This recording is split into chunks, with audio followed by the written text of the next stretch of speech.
Jemaat pendengar di rumah yang Tuhan Yesus kasihi dan berkati. Pada kesempatan ini saya akan bacakan sebuah firman untuk kita semua ketika kita sudah melihat melalui media YouTube banyak hamba-hamba Tuhan yang saling gontong-gontokan, membenarkan diri, bahkan ada yang sudah memfitnah. Karena memang situasi sekarang justru gereja hamba-hamba Tuhan yang merasa panik dan tidak dapat berbuat apa lagi selain hanya berdoa. Dan kita melihat ada firman Allah yang saya akan bacakan untuk mereka dan saudara-saudara. Dalam 2 Korintus 4 ayat 13 berkata, namun karena kami memiliki roh iman yang sama, seperti ada tertulis, aku percaya, sebab itu aku berkata-kata. Maka kami juga percaya dan sebab itu kami juga berkata-kata. Kita melihat di sini bahwa firman memberi satu pedoman bagi kita untuk di mana kami memiliki roh iman yang sama. Seperti ada tertulis, aku percaya, sebab itu aku berkata-kata. Saya rasa mungkin apa mereka memiliki roh iman yang sama atau tidak, tapi setidak-tidaknya mereka tidak memiliki perasaan dan pandangan iman yang sama. Dan mungkin saya tidak tahu juga apa mereka memiliki roh yang sama. Tapi firman Allah ini dapat membuka kita untuk memahami ini. Mari kita melihat bersama bagaimana pandangan kita yang berbeda-beda, maka saya memberi pandangan menurut pendapat saya. Kalau kita berbeda pendapat dan pandangan dengan orang lain, yaitu biasa. Kalau gereja kita berbeda ajaran doktrin dengan gereja lain, ya itu sudah biasa. Karena masing-masing gereja memperoleh karunia yang berbeda dan itu merupakan kekayaan iman dari keanekaragaman gereja-gereja kita, supaya gereja kita tidak statis, karena pekerjaan Roh Kudus itu bersifat dinamis sesuai kebutuhan manusia dan keinginan Roh Allah.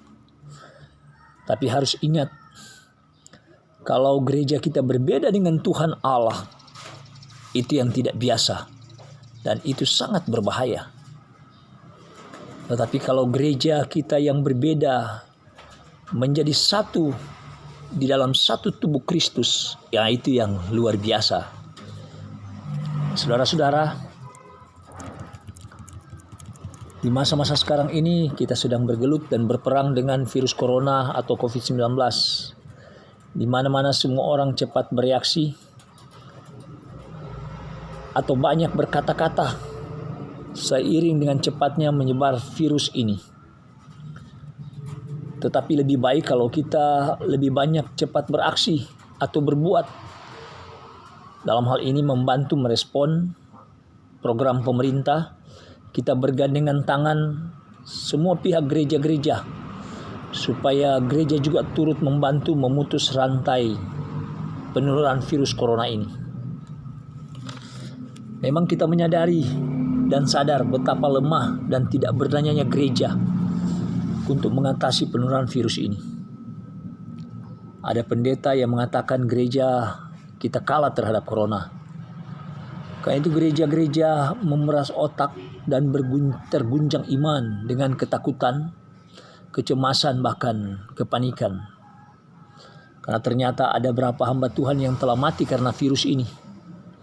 Atas kejadian ini maka ketika gereja kita merespon dan memberi solusi, maka seharusnya harus berhati-hati dalam mengucapkan kata-kata kesaksian penyebab, bahkan kita beri solusi. Karena ketika kita menggunakan roh, kuasa, otoritas atau kata-kata yang kita kutip dalam firman Allah, dengan pandemi virus corona ini telah banyak membuat hamba-hamba Tuhan di gereja-gereja besar ya saling, seperti saya katakan tadi, saling memfitnah, mengkritik, menyalahkan dan membenarkan diri. Bahkan ada yang telah mengklaim mulai ada penyesatan. Kasihan jemaat-jemaat yang polos dan sedang bergelut dengan corona, menjadi bingung dan seakan-akan mereka tidak memiliki kepastian dan keyakinan percaya kepada siapa hamba Tuhan yang mengajar gereja yang benar. Sedangkan mereka sendiri tidak memiliki visi dan pikiran yang sama dalam firman. Kita kembali ke Bible bahwa apapun yang persoalan dan masalah hidup yang kita hadapi, bahkan jalani, kita suka atau tidak suka, kita bersuka cita atau duka cita, termasuk ketika kita menerima virus corona ini, adalah penyakit sampar ini yang ada di depan kita, maka seharusnya setiap orang percaya harus berkata, kami mengucap syukur kepadamu ya Allah yang maha tinggi dan maha kuasa. Karena setiap masalah, apapun pergumulan hidup yang kita hadapi, ada masanya. Dan setiap kejadian ada waktunya. Dan setiap bencana yang kita terima ada hikmahnya. Kita memang melihat bersama bahwa banyak hamba-hamba Tuhan mengajarkan kita jemaat supaya kita merendahkan diri. Kita diajak berdoa dengan kerendahan hati. Karena itu katanya yang berkenan kepada Allah. Dan itu benar. Dan mereka lagi mengajar kami untuk selalu sedia mati untuk Kristus. Tetapi ternyata mereka memberi contoh yang tidak baik kepada kita. Yaitu mereka sendiri tidak merendahkan diri. Justru mereka menampilkan kesombongan dengan gereja-gereja mereka. Mereka tidak takut pada Kristus, tapi justru mereka takut pada corona. Jadi tidak seperti yang telah mereka ajarkan bagi kita. Kadangkala saya bertanya kepada Tuhan, mengapa Tuhan terjadi seperti ini? Dari kelemahan, kekurangan, aku pribadi, bahkan aku merasa ketidakberdayaan. Aku sangat merasa terbatas dan berdosa. Bahkan merasa bodoh di hadapan Allah. Maka pada saat ini perkenankan saya menjelaskan beberapa hal yang berupa kritikan kepada hamba-hamba Tuhan dan kepada kita semua. Solusi sebenarnya kita berbeda-beda. Itu tidak mengapa. Kita percaya, kita terima atau tidak, tergantung daripada iman kita. Tapi kita harus menggantungkan iman kita, berharap dan berpegangan erat pada iman Yesus Kristus, supaya kita memperoleh iman Allah. Sebagaimana Yesus, anak Allah, adalah satu dengan Bapa dan memiliki roh iman yang sama. Maka demikian jika kita orang percaya dan telah memperoleh kepenuhan Allah di dalam Kristus, harus memiliki roh iman yang sama. Seperti yang tertulis dalam Alkitab, bahwa ada berapa rupa-rupa karunia tapi satu roh. Ada rupa-rupa pelayanan tapi satu Tuhan. Dan ada berbagai-bagai perbuatan ajaib, tetapi Allah adalah satu yang mengerjakan semuanya dalam semua orang. Kita lihat dalam 1 Korintus 12 ayat 4-6. Sekarang kita melihat bersama bahwa justru tenaga-tenaga medis yang menjadi pahlawan karena mereka berjuang dan berperang di depan, yang tidak memperhitungkan hidup dan mati mereka. Mereka adalah pahlawan-pahlawan kesehatan, pahlawan keselamatan di dunia. Pahlawan yang dipakai oleh Tuhan untuk berjuang menghidupkan orang sakit supaya tidak mati. Sampai-sampai saya pikir ketika terjadi kejadian-kejadian gereja-gereja di masa sekarang ini, dapat saya katakan bahwa banyak hamba-hamba Tuhan menjadi pendeta-pendeta dalam kesiangan. Karena banyak yang mengajar pada jemaat. Contohnya mereka mengajar supaya jemaat memberi persepuluhan, tapi mereka sendiri tidak memberi persepuluhan. Mereka mengajar tentang kerendahan hati, tapi mereka sendiri tidak merendahkan hati dan merendahkan diri. Mereka mengajar kepada jemaat supaya jemaat berpuasa dan berdoa, tapi mereka sendiri tidak mau berpuasa dan berdoa. Mereka berbicara sok tahu tentang corona, tapi mereka sendiri takut pada corona.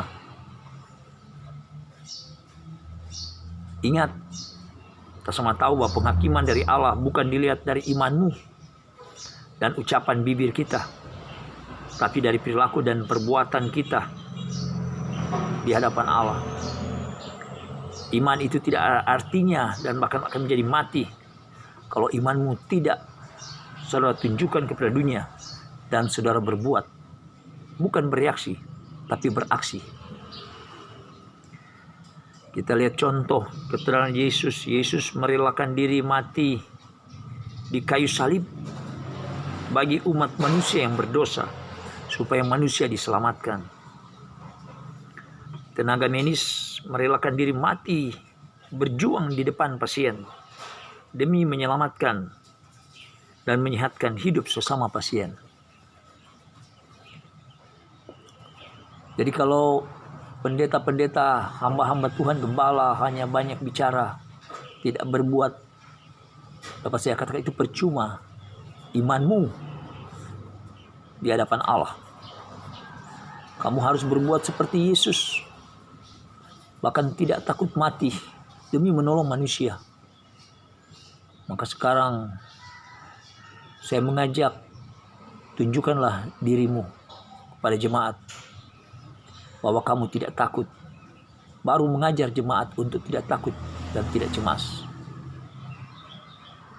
Sekarang saatnya gereja harus sadar. Karena gereja sekarang telah banyak didinabobokan dengan kesejahteraan. Banyaknya persembahan, tetapi kurang berpikir untuk bagaimana penginjilan,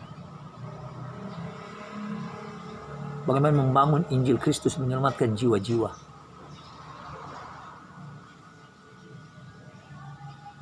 Kita sekarang dipakai bersama oleh Tuhan supaya kita peduli kepada jemaat.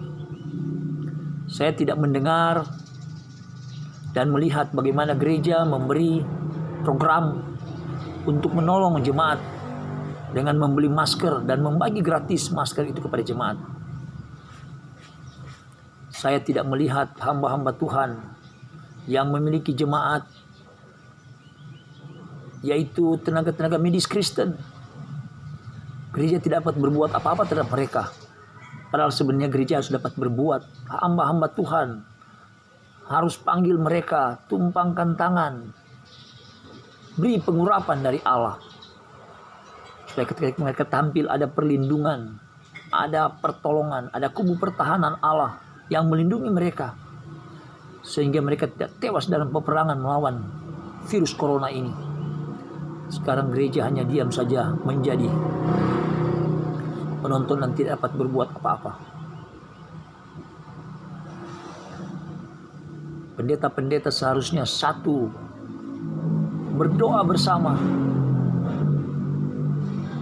sekalipun tidak berkumpul dalam satu tempat, tetapi mereka saling bertelepon, berpuasa bersama, merendahkan diri bersama, mengambil waktu bersama untuk satu media menunjukkan diri kepada umat manusia. Dalam waktu yang sama mereka berdoa bersama. Saya kira inilah yang perlu kita cermati bersama supaya benar-benar gereja kita dapat memberi kesaksian yang benar, supaya gereja kita tidak dipermalukan. Gereja kita memberi kesaksian tentang Kristus Yesus yang sampai saat ini gereja kita tidak mati, dan kita tidak menggunakan gereja untuk kepentingan diri kita sendiri, tapi kita menggunakan gereja ini benar-benar bagi kemuliaan Allah dan untuk kepentingan Kristus Yesus yang menyelamatkan umat manusia. Terima kasih. Tuhan memberkati kita. Shalom.